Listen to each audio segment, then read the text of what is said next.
సంస్కారతః కిమపి కందళితాన్ రసజ్ఞ కేదారసేని సుధియాం ఉపభోగయోగ్యాన్ కళ్యాణ సూక్తిలహరి కలమాంకురాన్నః కామాక్షి కందలయతు త్వదపాంగమేఘః.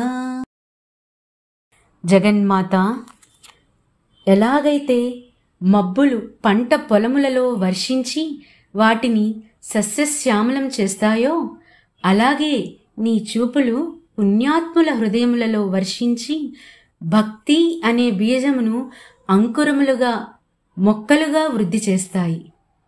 పొలములో ఎదిగే మొక్కలులాగా కవుల హృదయములో కవిత్వమనే అంకురములు ఎదిగి వృద్ధి చెందుతాయి.